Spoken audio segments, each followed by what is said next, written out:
Do you consider yourself militant? I consider myself Malcolm. I think when he left the Nation of Islam in March of 1964, he felt, to a great degree, I feel, a kind of a liberatory. He felt liberated. In fact, he at some point said something about the straitjacket is no longer on him. Now he can move and become more political. Because understand that the Nation of Islam tended to tamp down any kind of political expression, to stay clear of that. That's what got Malcolm in trouble when he said something about Kennedy's assassination, you know, about the chickens coming home to roost. Got him into deep water. So, and then that precipitated a number of other moves, but he was already, as far as I'm concerned, he was beginning to step outside of that anyway. He saw himself in a larger picture and making a greater contribution. What will be the difference between your new movement and the Nation of Islam? Well, the basic difference will be it'll probably be more flexible, and it's not my intention to teach among Muslims or those who are already Muslims, but to take Mr. Muhammad's message out among the non-Muslim so-called Negroes. Well, you will work then with Negro groups that are working for integration? But we won't be joining them, nor will they be joining us, but we will work together on any objective that we have in common, or that will be for the common good of the Negro community.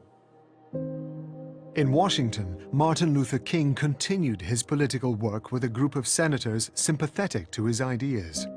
He joined the debate on the Civil Rights Draft Bill. Initiated by Kennedy, the bill was the most progressive legislation yet regarding African Americans. During a press conference which he gave on Capitol Hill, King saw an unexpected visitor at the back of the room. It was Malcolm X. Malcolm X always wanted to meet King and debate with King. But King always refused to meet with Malcolm, largely because he knew that if he met with Malcolm, support from the white community would be almost eliminated. So King had to carry himself in such a way that the support which he got from the world white community would not dry up. After the conference, the two men met face to face. This encounter that King had always avoided unfolded in front of the press and photographers.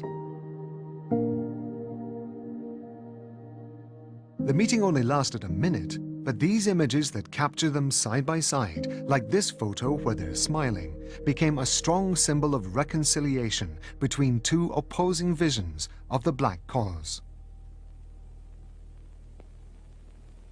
Those two people, Martin and Malcolm, symbolize something that is in all African Americans. Each of us has a little bit of Martin and a little bit of Malcolm in us. See, Malcolm represents that blackness in us, that sense that we don't want white people messing with us. We are Malcolm represents that fire, that fight, that refusal to let anybody define who we are. King represents our desire to get along with everybody, including whites. Our desire to want to create a society for all people, defined by nonviolence, love, and care for all people in the society.